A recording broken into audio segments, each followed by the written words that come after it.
Yikes! My stomach hurts, it's killing me, help! When I arrived at my in-laws' place, my husband started overacting in pain. It obviously looked like he was faking it. Even though I thought so, I still said, "Are you okay? I'm gonna call an ambulance right away, hang in there." As I said this, my mother-in-law interjected, "Taking him to the hospital will be faster than waiting for an ambulance. Take him yourself." No way, if it were really serious with my husband, you'd definitely call an ambulance. They seemed to be trying to get me out of the house by any means necessary. But too bad for them. Ignoring my mother-in-law and husband, I headed for a suspicious closet. Because you see, my name is Jessica Taylor, I'm 36 years old. Just a very ordinary, average housewife that you'd find anywhere. Well, that was until just a short while ago. Today, I want to share with you a somewhat tragic, but also kind of funny story that this very ordinary housewife got wrapped up in. I've always been utterly average without any particular talents. Sure, I'm a bit outspoken and tend to say what's on my mind right away, but I've had a fair number of boyfriends in the past. However, they were all sort of inertial relationships during my student days, and for nearly a decade since becoming a working adult, I hadn't been involved with any men. At the age of 32, a friend from work convinced me to go to a mixer, and that's where I met my destiny. That's how I met David, who would later become my husband. David, for years my junior, for some reason took an interest in me and pursued me persistently. What do you find good about me? I wondered if asking this might make me less likable. But I just couldn't help myself and had to ask.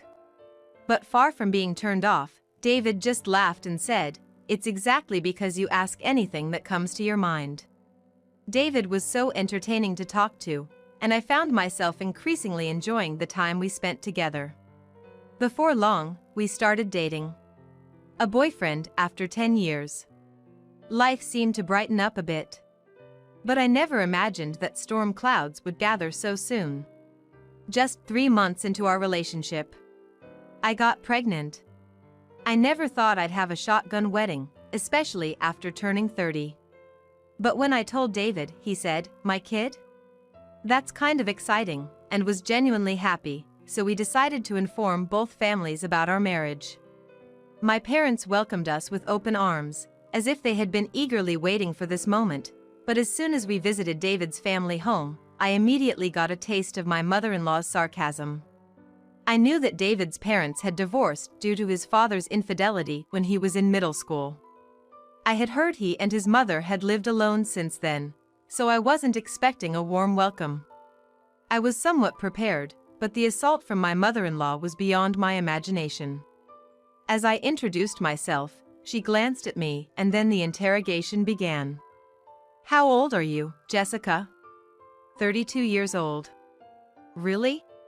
You're 4 years older than David? Which university did you attend?" "I went to the local state college." "Eh? Isn't that a bit of a low-tier university?" It seems like I'm consistently failing to meet my mother-in-law's expectations. Every time she hears my answer, she lets out a heavy sigh. Having raised David single-handedly, maybe her image of the ideal daughter-in-law has become a bit too lofty? But even seeing that, David just chuckles and says, well, not taking it seriously. Nevertheless, in the end, we got married in a sort of it-can't-be-helped manner. With this, it feels like I'm not exactly welcomed by my mother-in-law, and it seems like I can't rely on David either. I wonder if I'll be able to get along with my mother-in-law from here on out. Right after getting married, I'm burdened with these worries. Of course, my prediction was spot on. There was never a warm relationship between me and my mother-in-law. But it's not like we're living together. I thought as long as we keep a reasonable distance, there shouldn't be a problem.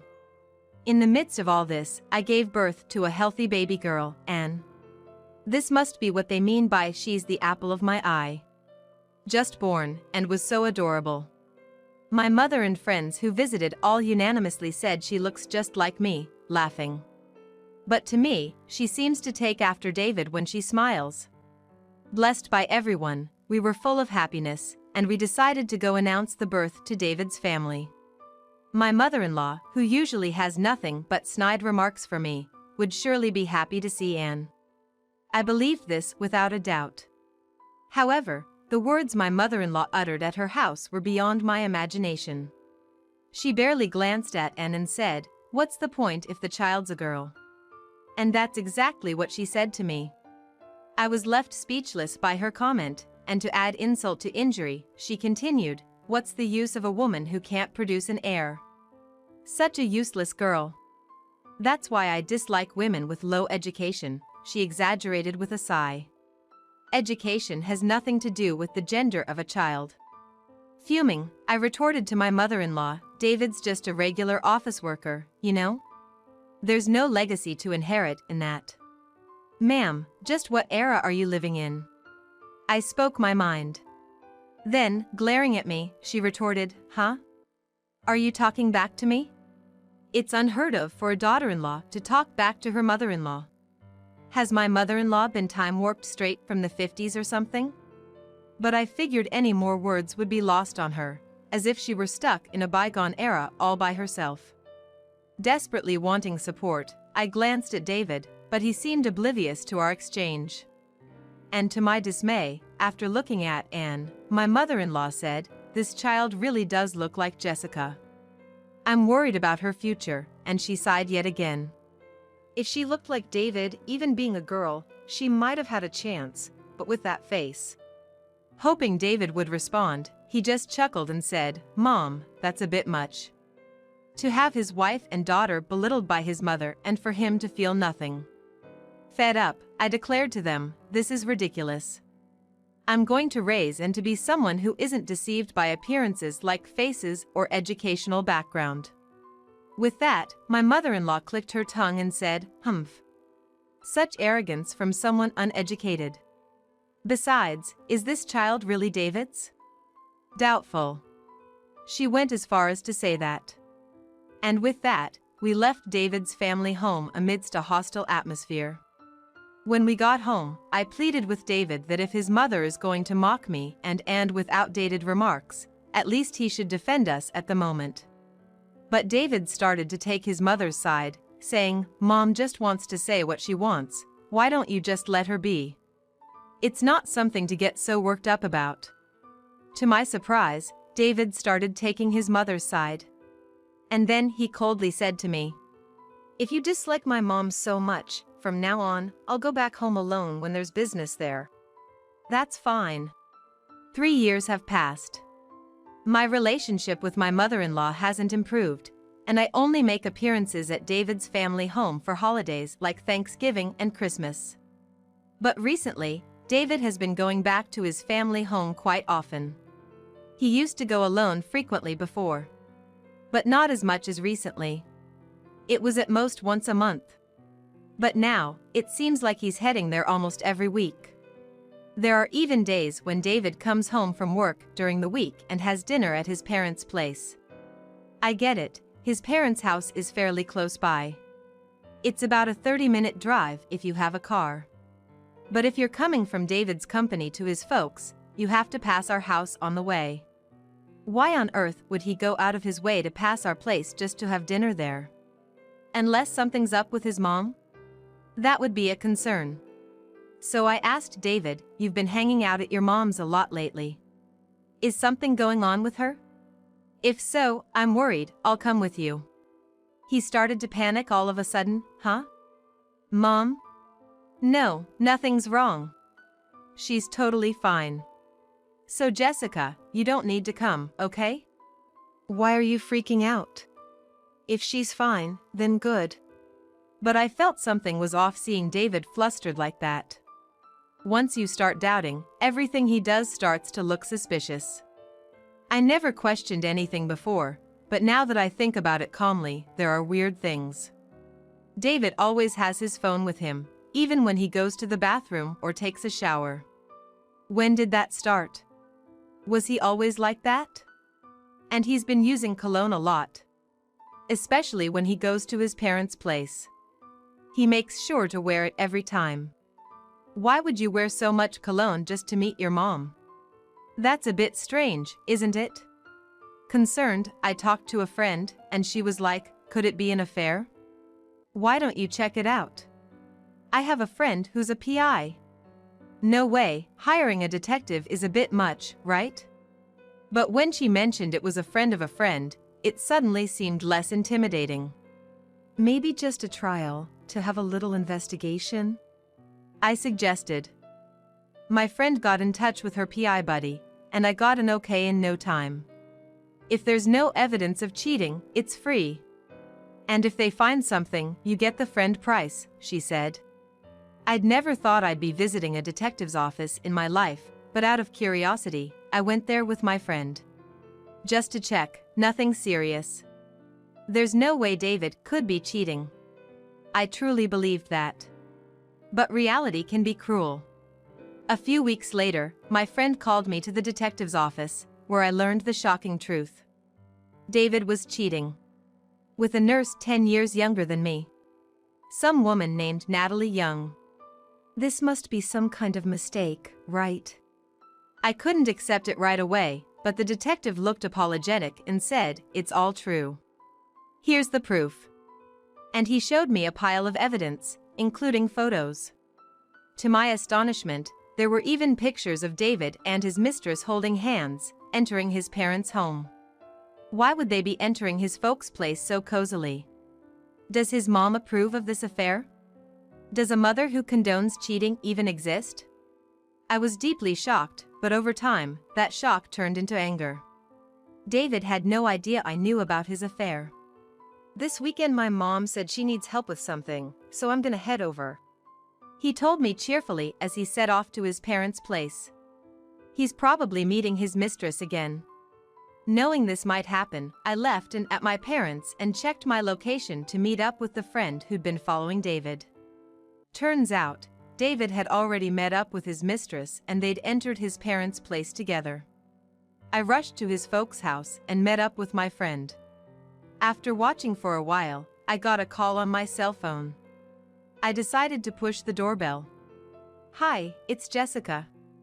I haven't been around for a while. I heard David was here today, so I thought I'd come to see everyone too. When I said that, his mother sounded flustered. Oh? Jessica? Why are you here? Could you open the door for me, please? Huh? Oh, yes, of course. Just a moment, will you? Usually, she would race to the door and, with feigned surprise, retort with something like, you never come by, and now all of a sudden, what do you want? But today, something was clearly off. Because she wasn't opening the door right away, I kept pressing the doorbell and started pounding on the front door, calling out, can you open the door, please? Is something wrong? This is serious. Should I go around to the back door? Seemingly worried that I might actually go around to the back, my mother-in-law asked with reluctance, Jessica, is something the matter? And finally opened the front door. Something is definitely up, I thought, as I brushed past her and declared with triumph, just popping in, as I entered my in-laws' house. In the living room, David was also looking flustered and asked, it's rare to see you, Jessica, is something wrong? No, not really. While saying this, I looked around the house. Then, I noticed a pair of women's earrings I had never seen before lying in front of the closet. Without hesitation, I made my way toward the closet when suddenly David cried out, ouch, ouch, ouch, this is bad, my stomach hurts, it's agonizing, help me. And he started to curl up on the floor in pain. Come on, it has to be an act. And then, my mother-in-law exaggeratedly exclaimed, what? David, are you all right? I knew you weren't feeling well. Turning to me, she continued, Jessica, David has been having stomach issues for a while now. We should take him to the hospital. Oh, that's news to me. Thinking this to myself, but finding the situation slightly amusing, I decided to play along with their charade. Really? Is he okay? I joined in, feigning concern. Just hang on. I'll call an ambulance right away. At this, both mother-in-law and David exclaimed in unison, "An ambulance." Like mother, like son. They were quite the duo. I had to struggle not to burst out laughing. But the two of them were too preoccupied to notice my reaction. "We can't wait for an ambulance. Jessica, you must rush David to the hospital." "No. If it's really an emergency, we should actually call an ambulance." She probably didn't even realize what she was saying. She just wanted me out of the house, that's all it was. Unable to contain my laughter, I ignored them and, as I opened the closet, said, "Maybe we should get a nurse to check on him first?" "Oh, but wait, if it's orthopedics, that's a different specialty, isn't it?" As I spoke, a woman emerged from the closet with a smile. "That's true. Maybe I should take a look first." David's mistress, Summer, showed up. Taking Summer by the hand, I said, "Sorry to keep you cramped up in there." To which Summer replied with a smile, "Oh no, not at all, I'm fine." My mother-in-law, witnessing all this, murmured with an expression as if the world had ended, "Why?" The thing is, I had received a report from a private investigator suggesting that Summer might not be aware that what she was engaged in was an affair. So, I had approached her beforehand. Indeed, as the detective guessed, Summer believed that David was a divorced single man. At first, Summer was disturbed and flustered, but when I told her that I was thinking of taking revenge, she offered to help. Looking at David and his mother now, they were both hanging their heads in shame. Slamming the investigation report I had received from the detective on the table in front of them, I demanded, "Care to explain this?" The two of them remained silent, offering no explanation. Then, Summer spoke up, "Allow me to explain." According to her, my mother-in-law was the one who had orchestrated the meeting between her and David. At the beginning of the year, my mother-in-law had sprained her ankle and had been visiting the orthopedic clinic where Summer worked. She had taken a liking to Summer, a young and pretty nurse, and had introduced her to her son, David. At first, Summer was hesitant, but her mother-in-law insisted, telling her that David's previous wife had betrayed him and run off with another man. She said David was deeply hurt, a story Summer had been told.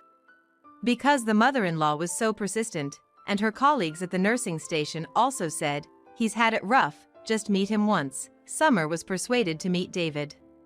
But once Summer met David, she found his stories interesting, and as they went out for meals several times, she began to want to support this once married, wounded man, and their relationship developed from there.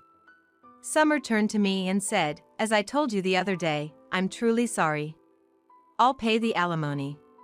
I'll do anything." She apologized like that. But it wasn't Summer I wanted an apology from. I told Summer, "Thank you for your cooperation." And then, I confronted the mother-in-law and David again. "So, is this story true? It's about time you started talking for yourself." Then David finally said, "My mom forced me into this.